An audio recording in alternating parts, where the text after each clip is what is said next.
Please like the video, subscribe my channel. A lot of times I've made videos discussing wars and conflicts around the world. But honestly, this time it felt very different. It felt personal.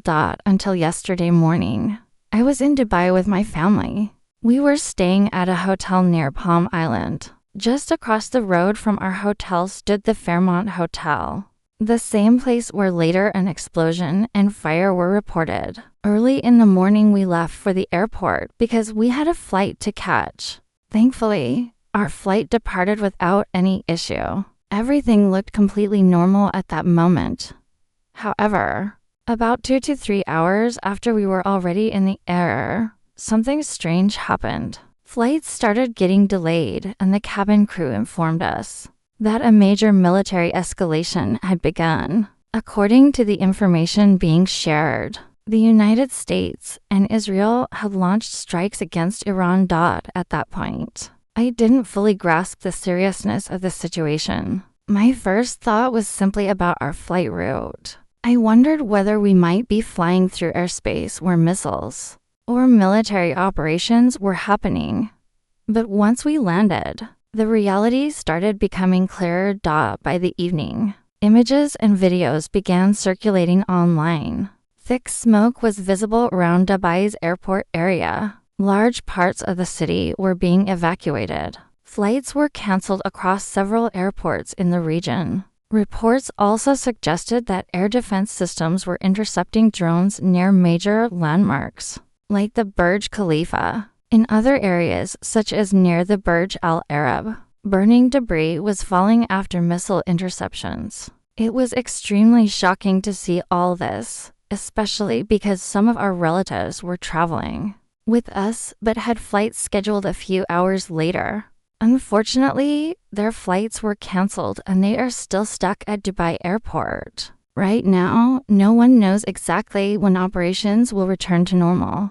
The only reassuring news is that the UAE's air defense systems appear to have worked very effectively. According to official statements, Iran launched around 137 missiles toward the UAE. Out of these, 132 were intercepted and destroyed. In addition, more than 200 drone attacks were attempted, but the majority of them were shot down before reaching their targets.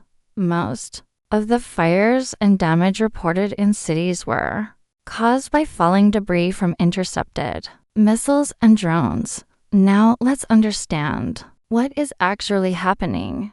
The United States and Israel have begun a major military campaign against Iran. The operation has reportedly been given the name Operation Epic Fury. Officials from the U.S. have indicated that this is not just a single strike, but a broader operation that may continue for several days. Their stated objective is to destroy Iran's missile capabilities and severely damage its military infrastructure.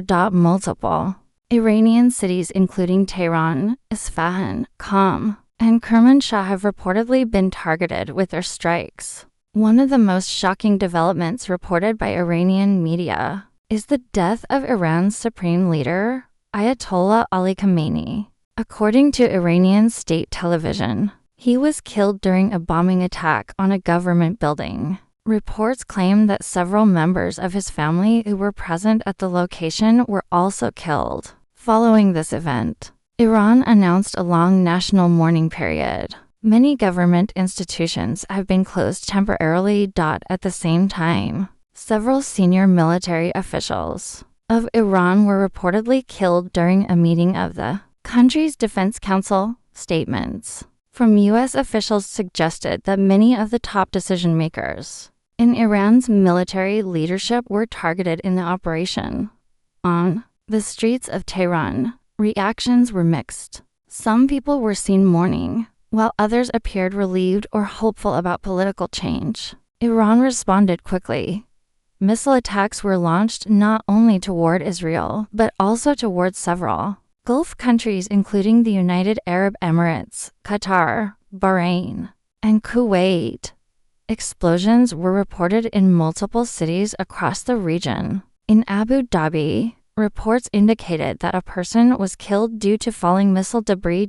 In Qatar, there were reports of fires near the Al Udeid Air Base, one of the largest U.S. military bases in the Middle East.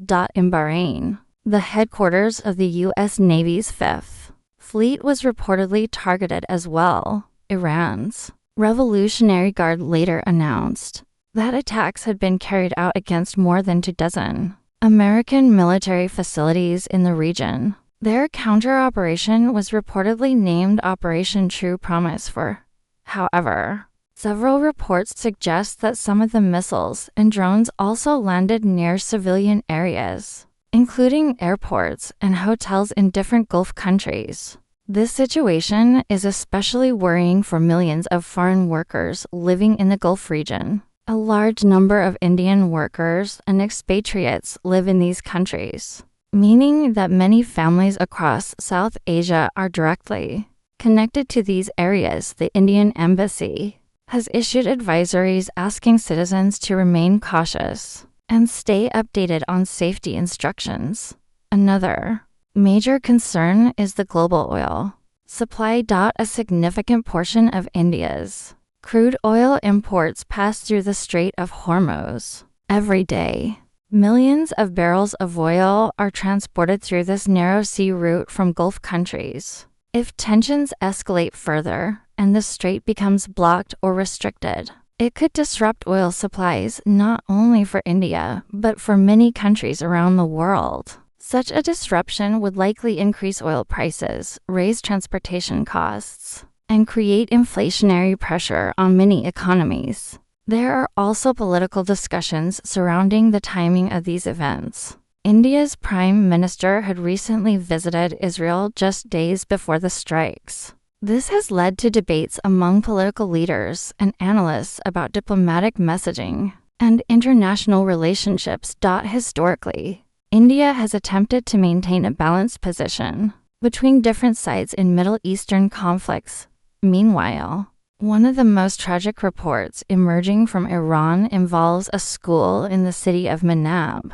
Reports claim that a strike hit a school building during daytime hours, leading to the deaths of many children. This has intensified global criticism and emotional reactions on social media. Israel's official statements have emphasized its right to self-defense, while critics argue that the initial strikes escalated the conflict dramatically. To understand how tensions reached this point, we need to look at events from late 2025. Iran experienced severe economic problems.